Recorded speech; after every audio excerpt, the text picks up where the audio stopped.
topic is hormone changes and how it relates to your diet and exercise. I have an amazing guest here, my friend, a longtime friend, Charlene, who's also a dietitian and who also did some research on hormone changes for women in their 50s. Yes, Helen. Thank you. Well, I'm also in my 50s, so this is something very relatable. And as most of you that are Helen's audience, you're probably going through and, having some very relatable stories of your own. Yeah, no, thank you. What are hormones? This is definitely a topic that is not taught in med school, I was told. And unfortunately, a lot of doctors may not be ready to deal with some of the concerns that women in their midlife have. So I really feel quite passionate about providing resources for women because I've done a lot of research, having gone through it myself and going through it.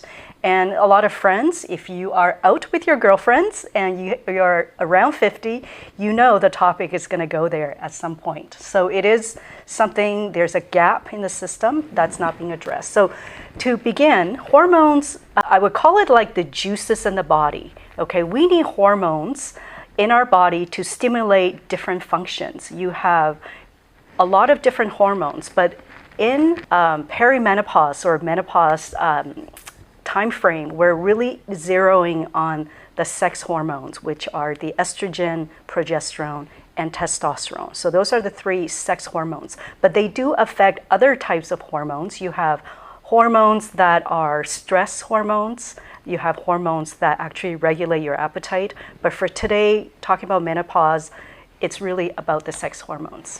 I wanted to know how the woman can actually get empowered that hormones, how we can improve ourselves in fitness. Like how so many women I know, I did some research, they think that they can get the body they want because hormone changes. A lot of people, even though they want to be fit and want to lose weight, that they do feel that the hormones are standing in the way. Yes. And what exactly is going on and is it valid? Yes. Well, as we hit about the average age of perimenopause, starts at about 45, 46, unless you have other issues going on.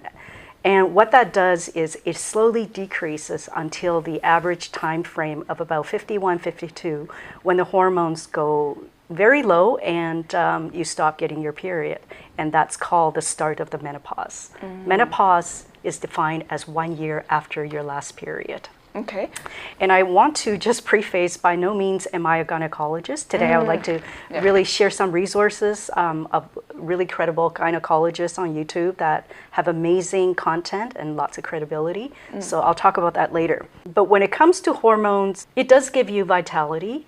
It does give you energy. So they are related to what your audience may be feeling. And they are also connected to stress hormone called cortisol. So if we don't have the protection of estrogen because the levels are going down, then the stress hormones will actually go up. Like before we continue, I'd like to know what are some of the signs that we have low in estrogen? That's what I wanted to address. Really good. Sometimes we mistakenly for personality changes. Yes, I've heard some stories. I had this friend of mine, she was in her late 40s. She thought she was going crazy. She was starting to forget a lot of things. You hear about brain fog. Yes. And she actually had to take time off work for 3 months because she got very depressed. Right. So again, the estrogen, when women are in their childbearing ages, do have protective qualities. Right. So as those levels go down, a lot of issues, it's multi-pronged, they call it, start to show up. It's not just one thing, it's multiple things, and people get anxious and panicky when it's really just their hormones starting to go down. Yes, that's exactly what I wanted to share about today, is because in the past, I thought it was my personality when I go, actually, sometimes I go all off. I would have impulsiveness, like higher level of it. And then I realized it was something that I was missing in my diet as well. So that's why I wanted to talk about. It's very important. It's not your personality, it's some chemicals in our body that we're lacking.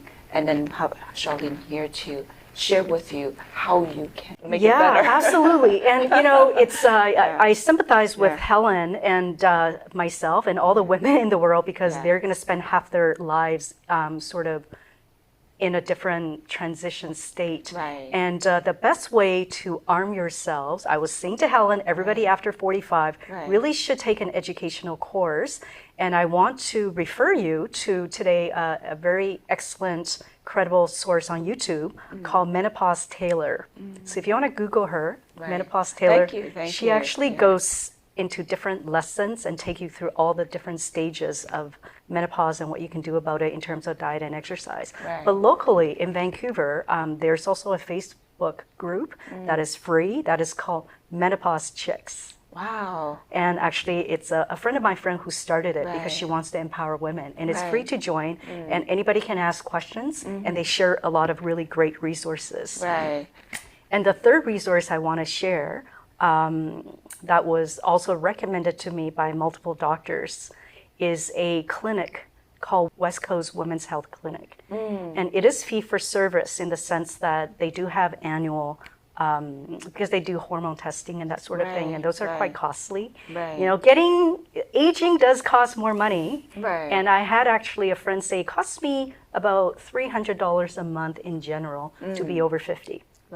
So I thought that was quite interesting to hear. Well, that $300, when you think about it, ladies, some of us, I mean, my own parents would spend a few $100 on medications as we get older. So think about if you're healthier, you're happier. Think about all the money that you will save by being happy. That's true. It's the cost of health. Health is invaluable. And especially at this stage in our life, we don't know what's going to happen tomorrow. And that's the truth. Anything can happen. But our goal is to stay and be our best version. And healthy is so young these days, right? I mean, look at Helen, you know, healthy is the new 35, I would say. And so you really don't want to stop there. You really want to maximize your productive time. You know, a lot of people are mid-career. They still have a lot of things to do and achieve. So I think, like what you said, spending that extra money could be worth it if you feel that you still have a lot to do. Changing our body, like a house. I always use that as a metaphor. Well, you can renovate your house and change your body. It's the same kind of metaphor, right? But that requires investment in renovate. And renovation, yes. And today, yes, we talk about hormones, but it's the same idea.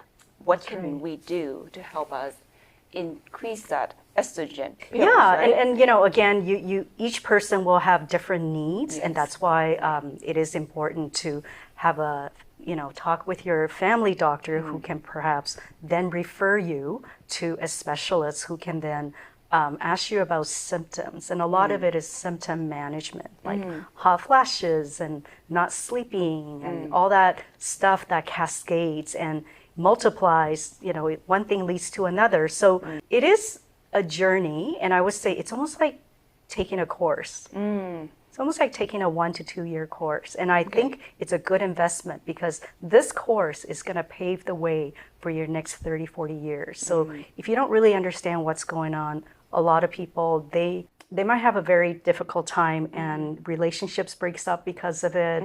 People lose jobs because of it. They retire too early because they haven't managed it properly. But if you dedicate the time to do it and manage it yourself, you can have vitality, you can look great, you can be productive, and you can still have the self-confidence that you have, even more because now you have wisdom at 50. So you have both, and I think that would be the best outcome. More control, basically, of your body. You know what to do now with all the knowledge. And your life. Whether you wanted to use the tools or not, but you have them. Some people don't want to, right? No one, like me, I know there's estrogen, but I didn't choose to take estrogen. I chose exercise. I chose to eat better. So that way I have the vitality, same as a lot of people who are on estrogens.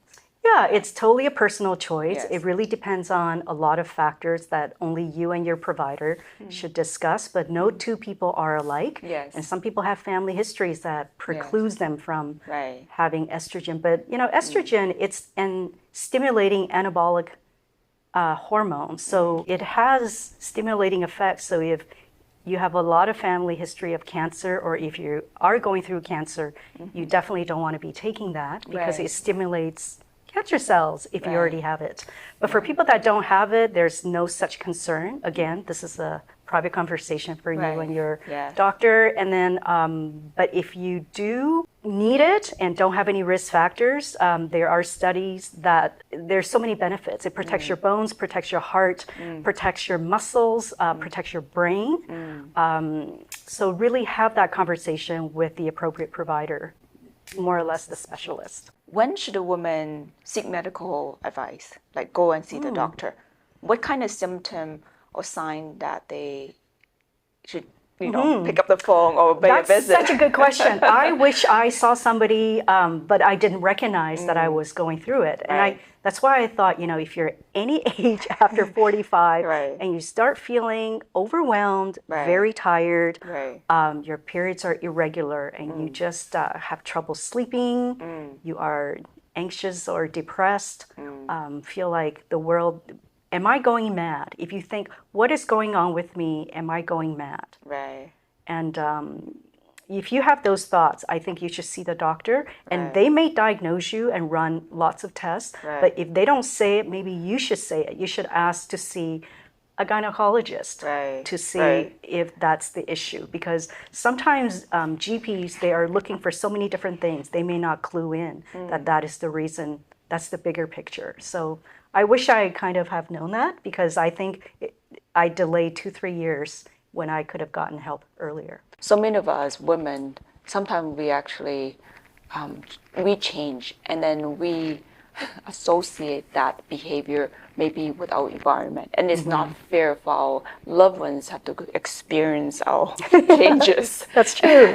If we can be more self-aware during this period of our lives, I think you can have better relationships with all your loved ones. And they will benefit from you taking care of yourself too. Yeah, but often we just not aware of ourselves enough, and then we associate our result by the external factors. Yeah, it's not something that our mothers told us about. What you were saying before, Helen, was how does it affect diet and fitness? A lot of women complain of the energy. So what happens when you sleep for 10 hours and still can't get out of bed and still feel tired, and you don't have a flu, there's nothing going on, right? That's a sign that your body's out of the juice, and that's estrogen. So in those cases, it affects your activity, because then you don't have energy to do exercise, and then you gain weight. So it's not because you're eating more, it's because your lifestyle has now changed.